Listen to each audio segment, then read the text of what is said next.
ये औरत एक प्राचीन मम्मी है जो पिछले 5000 सालों से जिंदा है। इसे भारी जंजीरों से कसकर बांध कर रखा गया है ताकि ये कभी भाग न सके। इसके हाथों और गर्दन में लगी सिरिंजेस हर मिनट इसके शरीर में मर्क्यूरी डालती रहती हैं ताकि इसकी ताकत दबाई जा सके। कहा जाता है कि मर्क्यूरी में शैतानी ताकतों को कमजोर करने की शक्ति होती है, क्योंकि अगर ये औरत आजाद हो गई तो ये भयानक रेत के तूफान खड़े कर सकती है और सिर्फ उंगलियों की एक छुटकी से पूरी दुनिया को तबाह कर सकती है। इस रहस्यमयी औरत का नाम प्रिंसेस अहमनेत है। 11वीं सदी में एक क्रूसेडर नाइट को इंग्लैंड में दफनाया गया था। उसके साथ उसकी कब्र में एक रहस्यमयी लाल पत्थर भी रखा गया था। आज के समय में जब मजदूर एक नया अंडरग्राउंड ट्रांजिट सिस्टम बना रहे होते हैं, तब उन्हें एक प्राचीन कब्रिस्तान मिलता है जिसमें कई क्रूसेडर नाइट्स दफन होते हैं। कुछ ही देर बाद डॉक्टर हेनरी जेकिल वहां पहुंचता है। वो एक ऐसा आदमी है जिसे सुपरनैचुरल चीजों का जुनून है। आते ही वो पूरी एक्सकेवेशन अपने कंट्रोल में ले लेता है। वहाँ उसे एहसास होता है कि ये वही चीज है जिसकी तलाश वो कई सालों से कर रहा था, प्रिंसेस अहमनेत का खोया हुआ रहस्य। प्रिंसेस अहमनेत प्राचीन इजिप्ट के एक शक्तिशाली फिरौन की बेटी थी। वो बेहद खूबसूरत थी, लेकिन उतनी ही चालाक और खतरनाक भी। जो भी उसके रास्ते में आता वो उसे बख्शती नहीं थी। उस समय वो अपने पिता की इकलौती वारिस थी, इसलिए पूरा राज्य उसी के हाथों में जाने वाला था और लोग उसे देवी की तरह पूजते थे। लेकिन सिंहासन मिलने से पहले ही फिरौन के यहाँ एक बेटा पैदा हो जाता है, जिससे राजगद्दी का वारिस बदल जाता है। इस बात से अहमनेत खुद को अपने ही परिवार से धोखा खाया हुआ महसूस करती है। बदला लेने के लिए वो सेथ यानी मौत के देवता से एक खतरनाक समझौता कर लेती है। अपनी आत्मा के बदले सेथ उसे बेशुमार शक्तियां देता है, लेकिन बदले में अहमनेत को सेथ को एक इंसानी शरीर के जरिए दोबारा दुनिया में लाना होता है। अपने गुस्से में अंधी होकर वो न सिर्फ अपने पिता को मार देती है, बल्कि अपने छोटे भाई पर भी दया नहीं करती। लेकिन इससे पहले कि वो अपना वादा पूरा कर पाती, इजिप्ट के पुजारी उसे पकड़ लेते हैं और जिंदा ही मम्मी बनाकर सजा देते हैं। अहमनेत को जिंदा मम्मी बना दिया जाता है। इसके बाद पुजारी उसे इजिप्ट से बहुत दूर दफना देते हैं ताकि वो कभी वापस न आ सके। आज के इराक में यूएस आर्मी सार्जेंट निक मॉर्टन और उसका साथी क्रिस उस जगह की तलाश में जाते हैं जहां अहमनेत को दफनाया गया था। क्योंकि डॉक्टर हेनरी जेकिल ने ही उन्हें इस मिशन के लिए चोरी छिपे पैसे दिए होते हैं, इसलिए उन्हें ध्यान रखना होता है कि उनके ऑपरेशन का पता किसी और को ना चले। लेकिन वहां पहुंचते ही उन्हें पता चलता है कि पूरा इलाका हथियारबंद बागियों से भरा पड़ा है। हालात इतने खतरनाक हो जाते हैं कि क्रिस डरकर वापस लौटना चाहता है, लेकिन निक उसे मिशन पूरा होने तक रुकने के लिए मना लेता है। कुछ ही देर बाद दोनों बागियों के साथ भयंकर गोलीबारी में फंस जाते हैं। मजबूर होकर उन्हें एयर स्ट्राइक बुलानी पड़ती है ताकि दुश्मन पीछे हट जाए। एयर स्ट्राइक के जोरदार धमाकों से वहां की जमीन धंस जाती है और गलती से अहमनेत की प्राचीन कब्र सामने आ जाती है। इसी दौरान निक लगभग उस विशाल गड्ढे में गिरने वाला होता है जो धमाकों की वजह से बना था। कुछ घंटों बाद कर्नल ग्रीनवे वहां पहुंचता है। आते ही उसे निक और क्रिस पर शक हो जाता है कि वो अपने सैनिक होने का फायदा उठाकर गैर कानूनी काम कर रहे हैं और प्राचीन कीमती चीजें चुराकर ब्लैक मार्केट में बेचते हैं। निक और क्रिस तुरंत उन आरोपों से इनकार कर देते हैं। वो कहते हैं कि वो वहां सिर्फ इसलिए आए थे क्योंकि उन्हें लगा था कि पास के गांव में बागियों ने कुछ लोगों को बंधक बना रखा है। उसी समय आर्मी आर्कियोलॉजिस्ट जेनी हॉल्सी वहां पहुंचती है और सबके सामने आते ही निक को जोरदार थप्पड़ मार देती है। गुस्से में वो कहती है कि कुछ रात पहले शहर में वो उसके साथ थी, लेकिन बाद में निक ने उसका एक जरूरी नक्शा चुरा लिया। हालांकि निक इस बात से साफ इनकार करता है। कुछ देर बाद जेनी की नजर जमीन में बने उस विशाल गड्ढे पर पड़ती है। वो हैरान हो जाती है जब उसे पता चलता है कि उस मकबरे का डिजाइन इजिप्शियन स्टाइल का है, जबकि वो लोग पर्शियन इलाके में खड़े हैं। उसके लिए ये बात बिल्कुल समझ से बाहर थी। जेनी ग्रीनवे को बताती है कि उसका काम ऐसे कीमती आर्टिफैक्ट्स को सुरक्षित करना है जिनकी कीमत अरबों डॉलर हो सकती है, इसलिए वो खुद नीचे जाकर जांच करना चाहती है कि आखिर वहां छिपा क्या है। इस वजह से ग्रीनवे निक और क्रिस को जेनी के साथ नीचे जाने का आदेश देता है, लेकिन वो सख्त चेतावनी भी देता है कि उन्हें वहां 2 घंटे से ज्यादा नहीं रुकना है। कुछ ही देर बाद तीनों उस प्राचीन मकबरे के अंदर पहुंच जाते हैं। जैसे ही वो नीचे वाले चेंबर में पहुंचते हैं, निक देखता है कि गुफा की छत से लगातार मरकरी टपक रही है। जेनी बताती है कि प्राचीन इजिप्शियन मान्यताओं के अनुसार मरकरी का इस्तेमाल बुरी आत्माओं को दूर रखने और कमजोर करने के लिए किया जाता था। शायद इसी वजह से इस जगह को ऐसे बनाया गया था। वो लोग मरकरी के बहाव का पीछा करते हुए दूसरे चेंबर तक पहुंचते हैं। वहां जेनी पूरे इलाके की जांच करने लगती है, जबकि क्रिस चुपके से वहां बिखरे पड़े कंकालों से सोने के गहने चुराने लगता है। जेनी नोटिस करती है कि वहां मौजूद सारी मूर्तियां मर्क्यूरी लेक की तरफ मुड़ी हुई हैं। मामला तब और अजीब लगने लगता है जब उसे एहसास होता है कि वहां ऐसी कोई तैयारी नहीं है जो आम तौर तौर पर मृतकों को अगले जीवन तक पहुंचाने के लिए की जाती थी। तभी जेनी को अचानक समझ आता है कि ये कोई साधारण मकबरा नहीं बल्कि एक प्राचीन जेल है। वो बताती है कि मर्क्यूरी लेक से जुड़ी जंजीरों का मकसद किसी को अंदर खींचना नहीं था बल्कि ये सुनिश्चित करना था कि जो भी वहाँ कैद हो वो कभी भाग न सके। तभी ग्रीनवे उनसे संपर्क करता है और चेतावनी देता है कि बागियों का एक बड़ा ग्रुप तेजी से उनकी तरफ बढ़ रहा है। वो कहता है कि उन्हें तुरंत वहाँ से निकलना होगा, लेकिन जेनी वहाँ से जाने से मना कर देती है। वो कहती है कि जब तक उसे ये पता नहीं चल जाता कि मर्क्यूरी के नीचे आखिर छिपा क्या है तब तक वो नहीं जाएगी। इसी बात पर क्रिस और जेनी के बीच बहस शुरू हो जाती है। इसी हंगामे के दौरान निक की नजर एक रस्सी पर पड़ती है जो ऐसा लग रहा था जैसे वो पानी के नीचे किसी भारी चीज को पकड़े हुए हो। बिना देर किए निक उस पर गोली चला देता है। कुछ ही सेकंड बाद मर्क्यूरी लेक के अंदर से धीरे धीरे एक प्राचीन ताबूत ऊपर उठने लगता है। उसी समय गुफा के हर कोने से अनगिनत मकड़ियां बाहर निकल आती हैं। उनमें से एक मकड़ी क्रिस को काट लेती है जिससे वो घबरा जाता है और डर के मारे हर दिशा में अंधाधुंध गोलियां चलाने लगता है। निक जल्दी से उसे शांत करने की कोशिश करता है और कहता है कि ये मकड़ियां जहरीली नहीं हैं, इसलिए घबराने की जरूरत नहीं है। इसके बाद निक उस ताबूत को घूरने लगता है और अचानक उसे एक अजीब विजन दिखाई देता है जिसमें प्रिंसेस अहमानेत खुद उसके सामने आती है। वो उससे कहती है कि क्योंकि उसने उसे कैद से आजाद किया है इसलिए अब वही चुना हुआ इंसान है। कुछ पलों बाद जेनी उसे झंझोड़कर हकीकत में वापस लाती है और कहती है कि उन्हें ताबूत को बाहर ले जाना होगा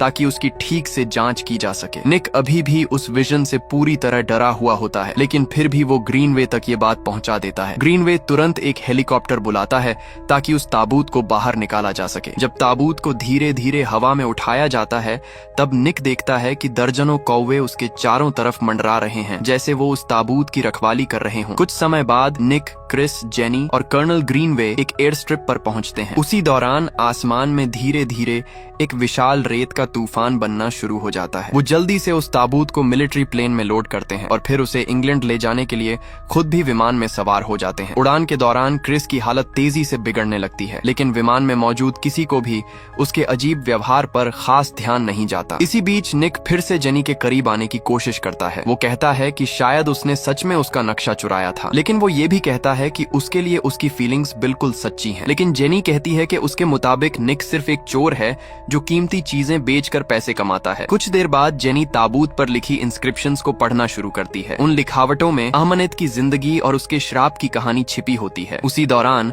निक को फिर एक डरावना विजन दिखाई देता है। इस बार वो अहमनेत की पूरी कहानी देखता है, लेकिन अब उसे एक और खौफनाक सच पता चलता है। उसे एहसास होता है कि शैतान सेथ को इंसानों की दुनिया में वापस लाने के लिए उसी को चुना गया है। तभी अचानक क्रिस उठ खड़ा होता है जैसे अब वो अपने होश में ही ना हो। वो तुरंत एक चाकू लेकर ताबूत खोलने की कोशिश करता है। ग्रीनवे उसे रोकने की कोशिश करता है, लेकिन क्रिस उसे चाकू मार देता है। इसके बाद क्रिस, निक और बाकी लोगों को मारने की भी कोशिश करता है।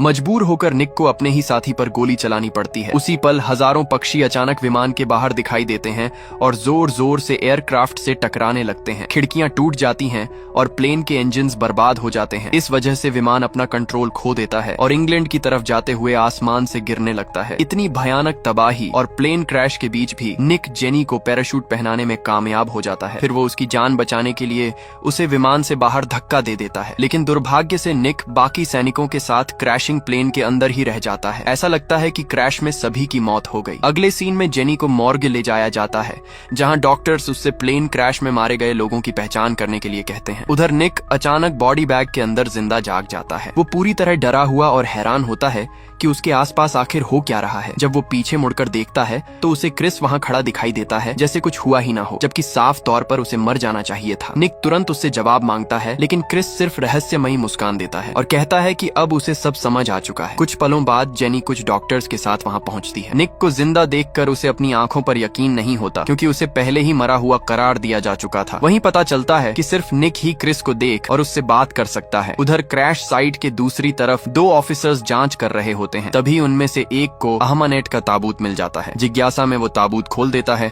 और अंदर अहमानेत की असली मम्मी वाली लाश देखता है। वो तुरंत अपने साथी को बुलाता है, लेकिन दूसरा ऑफिसर उसके पास पहुंच भी नहीं पाता कि अहमानेत अचानक जाग जाती है और उस पर हमला कर देती है। वो उस आदमी की जीवन शक्ति चूसने लगती है। जैसे जैसे वो ऐसा करती है उसका शरीर और ताकत धीरे धीरे वापस आने लगती है। इसके बाद वो दूसरे ऑफिसर के साथ भी बिल्कुल यही करती है। तभी आखिरकार ये सच सामने आता है कि जो भी इंसान उसके हाथों मरता है वो उसका गुलाम बन जाता जाता है और उसके हर आदेश का पालन करता है। इसी बीच निक और जेनी एक बार में जाते हैं और समझने की कोशिश करते हैं कि आखिर निक प्लेन क्रैश से कैसे बच गया, लेकिन दोनों में से किसी के पास भी इसका कोई जवाब नहीं होता। सारी बातों पर चर्चा करते हुए जेनी अचानक एक चौंकाने वाली थ्योरी बताती है। वो कहती है कि इतिहास में एक इजिप्शियन प्रिंसेस थी जिसे जानबूझकर इतिहास से मिटा दिया गया था, और उसका मानना है कि वो प्रिंसेस कोई और नहीं बल्कि अहमानेत ही थी। जेनी ये भी बताती है कि अहमानेत एक खास खंजर इस्तेमाल करती थी जिसके हैंडल में एक जादुई पत्थर लगा हुआ था। उसी खंजर की मदद से सेथ को इंसानी दुनिया में लाने वाला रिचुअल किया जाना था। आर्कियोलॉजिस्ट के मुताबिक बाद में वो पत्थर उस खंजर से अलग हो गया था और क्रूसेडर्स उसे चुराकर अपने एक नाइट के साथ छिपा कर ले गए थे। जेनी बताती है कि हाल ही में उन्हें एक प्राचीन क्रूसेडर सेमेट्री मिली थी और उसे पूरा यकीन है कि वही खोया हुआ पत्थर वहां छिपा हो सकता है। जब जेनी ये सब बता रही होती है तब निक बार बार क्रिस को कमरे के अलग अलग कोनों में खड़ा देखता रहता है, जैसे वो हर जगह उसका पीछा कर रहा हो। इस वजह से परेशान होकर निक खुद को संभालने के लिए बाथरूम में चला जाता है, लेकिन जब वो आईने में देखता है तो वहां भी उसे क्रिस दिखाई देता है। अब निक को लगने लगता है कि शायद वो सच में अपना दिमाग खो रहा है। तभी क्रिस उससे कहता है कि उन दोनों को अहमानेत ने श्राप दिया है और अगर निक ने उसके लिए तय किए गए रास्ते का पालन नहीं किया तो उनकी हालत और भी बदतर हो जाएगी। इसी बीच जेनी चोरी छिपे हेनरी जेकिल से संपर्क करती है और उसे निक के साथ हो रही सारी घटनाओं के बारे में बताती है। हेनरी उसे आदेश देता है कि वो तुरंत निक को उसके पास लेकर आए, लेकिन ध्यान रखे कि उसे अभी पूरा सच पता न चले। मानसिक रूप से टूट चुका और बेहद परेशान निक भटकते हुए एक अंधेरी गली में पहुंच जाता है। तभी अचानक अहमानेत उसके सामने दिखाई देती है। उसी समय हजारों चूहे उसके पीछे पीछे आने लगते हैं और फिर सीधे निक की तरफ दौड़ पड़ते हैं, लेकिन बाद में पता चलता है कि ये सिर्फ एक और डरावना विजन था। असल में निक सड़क के बीचों बीच खड़ा था और एक कार उसे लगभग टक्कर मारने वाली थी। जेनी तुरंत उसे खींचकर बचा लेती है। इसके बाद निक उससे कहता है कि अहमानेत को लेकर उसकी थ्योरी बिल्कुल सही थी। वो जेनी को उन डरावने विजन्स के बारे में बताता है जो उसे लगातार दिखाई दे रहे हैं, लेकिन जेनी कहती है कि शायद ये सब मर्क्यूरी के असर की वजह से हो रहा है। फिर भी निक जोर देकर कहता है कि उसे खुद ताबूत देखना होगा, क्योंकि उसका मानना है कि अगर वो अहमानेत की असली लाश देख लेगा तो साबित हो जाएगा कि ये सब सिर्फ उसके दिमाग का वहम है। उधर अहमानेत अलग अलग आदमियों की जीवन शक्ति चूसती रहती है। इससे उसकी ताकत लगातार बढ़ती जाती है और उसका असली इंसानी रूप भी लगभग पूरी तरह वापस आ जाता है। कुछ देर बाद निक और जेनी वापस क्रैश साइट पर पहुंचते हैं। जेनी सीधे ताबूत की तरफ चली जाती है, जबकि निक अजीब तरीके से पास के एक चर्च की तरफ खींचा चला जाता है। जैसे ही वो चर्च को देखता है उसे फिर अहमानेत का विजन दिखाई देता है और जब वो अचानक होश में आता है तब उसे एहसास होता है कि वो पहले ही चर्च के अंदर पहुंच चुका है। कुछ ही देर बाद अहमानेत के गुलाम उसे चारों तरफ से घेर लेते हैं और पकड़ लेते हैं। तभी अहमानेत वहां आती है ताकि सेथ को दुनिया में लाने वाला रिचुअल शुरू कर सके। वो एक प्राचीन स्टेच्यू को तोड़ देती है जिसके अंदर सेथ का खंजर छिपा हुआ था, लेकिन जैसे ही वो निक को खंजर से मारने वाली होती है उसे पता चलता है कि खंजर में लगा जादुई पत्थर गायब है। ये देखकर वो गुस्से से पागल हो जाती है। उसी समय जेनी चर्च के अंदर पहुंचती है, लेकिन अहमानेत तुरंत उस पर हमला कर देती है। निक और जेनी किसी तरह उन मम्मियों से लड़ते हैं और उन्हें गिराकर अहमानेत से बच निकलते हैं। आखिरकार दोनों चर्च से भागने में कामयाब हो जाते हैं। भागते समय जेनी को एहसास होता है कि निक का अहमानेत के साथ कोई अजीब कनेक्शन है, क्योंकि उसका दिमाग हमेशा उसे सीधे मम्मी की सही लोकेशन तक ले जाता है। निक तुरंत इस बात से इनकार करता है, लेकिन कुछ ही पलों बाद उसे अचानक एहसास होता है कि बिना ध्यान दिए वो गाड़ी वापस उसी चर्च की तरफ मोड़ चुका है, जैसे कोई उसके दिमाग को कंट्रोल कर रहा हो। तभी उसे समझ आता है कि अहमानेत सच में उसके दिमाग के अंदर मौजूद है और धीरे धीरे उस पर अपना असर डाल रही है। दोनों फिर वहां से भागने लगते हैं, लेकिन थोड़ी देर बाद अहमानेत की मम्मियां उनका पीछा करने लगती हैं। इसी चक्कर में उनकी गाड़ी बेकाबू होकर क्रैश हो जाती है। कुछ पलों बाद अहमानेत वहां पहुंचती है और अपनी शक्तियों से निक को आसानी से जमीन पर गिरा देती है, लेकिन इससे पहले कि वो जेनी को मार पाती, अचानक हथियारों से लैस कुछ लोग वहां पहुंच जाते हैं। उनके पास खास तरह के वेपन्स होते हैं और वो जेनी को मम्मी से बचाने में कामयाब हो जाते हैं। अहमानेत को पकड़ने के बाद उन रहस्यमयी लोगों में से एक आदमी निक के पास आता है और तुरंत उसे बेहोश कर देता है। कुछ देर बाद निक एक रहस्यमयी फैसिलिटी के अंदर होश में आता है जिसे वो पहचान नहीं पाता। वहीं आखिरकार डॉक्टर हेनरी जेकिल उससे अपना परिचय कराता है। हेनरी बताता है कि वो प्रोडिजियम नाम की एक गुप्त ऑर्गेनाइजेशन का लीडर है जिसका काम दुनिया भर में मौजूद खतरनाक सुपरनैचुरल खतरों को ढूंढना और खत्म करना है। फिर ये भी पता चलता है कि हेनरी खुद भी एक शैतानी बीमारी से संक्रमित है जो धीरे धीरे उस पर कब्जा कर लेती है। इसी वजह से वो खुद को लगातार एक खास सीरम इंजेक्ट करता रहता है ताकि उसका शैतानी इंसानी बदलाव रुक सके। इसके अलावा हेनरी ये भी बताता है कि जेनी काफी समय से प्रोडिजियम के लिए काम कर रही है और शुरू से ही अमानत के मामले पर नजर रख रही थी। इसके बाद हेनरी निक को दिखाता है कि उन्होंने अमानत को सही सलामत पकड़ लिया है और अब वो अपनी शक्तियों का इस्तेमाल नहीं कर सकती क्योंकि उसकी नसों में सीधे मर्क्यूरी इंजेक्ट की जा रही है। हेनरी समझाता है कि धीरे धीरे अमानत के शरीर में मौजूद मर्क्यूरी जम जाएगी और आखिरकार उसे पूरी तरह मार डालेगी। कुछ देर बाद अमानत फिर निक से बात करती है। वो कहती है कि जैसे ही सेथ पूरी तरह उसके शरीर पर कब्जा कर लेगा, निक अमर हो जाएगा और उसके पास जिंदगी और मौत दोनों पर शक्ति होगी। वो ये भी कहती है कि निक राजा बनेगा और वो खुद रानी बनेगी और दोनों मिलकर पूरी दुनिया पर राज करेंगे। कुछ ही पलों बाद मर्क्यूरी के असर से अमानत का शरीर जलने लगता है। हालांकि निक जानता है कि वो कितनी खतरनाक है, फिर भी वो हेनरी से विनती करता है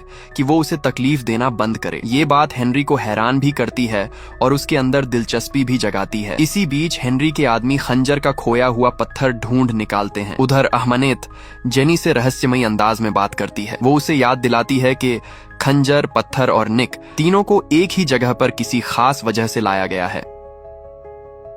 फिर वो जेनी से पूछती है कि आखिर उसे क्या लगता है हेनरी का असली इरादा क्या है। तभी अचानक जेनी को हेनरी की असली योजना समझ आ जाती है। हेनरी चाहता था कि सेथ निक के शरीर पर कब्जा कर ले ताकि मौत के देवता को एक असली इंसानी शरीर मिल सके और जैसे ही सेथ इंसानी रूप में आए वो उसे हमेशा के लिए मार सके। जेनी तुरंत हेनरी से इस योजना को लेकर सवाल करती है, लेकिन हेनरी कहता है कि चाहे वो कुछ भी कर लें, अमानत के श्राप की वजह से निक की मौत आखिरकार तय है। ये सुनकर गुस्से में निक हेनरी का सीरम छीन लेता है और कहता है कि जब तक वो कोई दूसरा रास्ता नहीं ढूंढेगा उसे सीरम वापस नहीं मिलेगा। लेकिन अब बहुत देर हो चुकी थी। सीरम ना मिलने की वजह से हेनरी पूरी तरह अपने डरावने मॉन्स्टर रूप मिस्टर हाइड में बदल जाता है। जैसे ही उस मॉन्स्टर को बंद करने के लिए चेंबर खुद ब खुद सील होने लगता है, जेनी और एक गार्ड वहां से भाग निकलते हैं, लेकिन निक उसी कमरे में मिस्टर हाइड के साथ फंस जाता है। इसी दौरान अमानत एक टेक्नीशियन को अपने कंट्रोल में ले लेती है और उसकी मदद से अपनी कैद से आजाद हो जाती है। भयानक लड़ाई के बाद निक किसी तरह मिस्टर हाइड को काबू में कर लेता है और उसे दोबारा सीरम इंजेक्ट कर देता है, जिससे वो फिर से सामान्य इंसान बन जाता है। कुछ देर बाद जेनी वहां पहुंचती है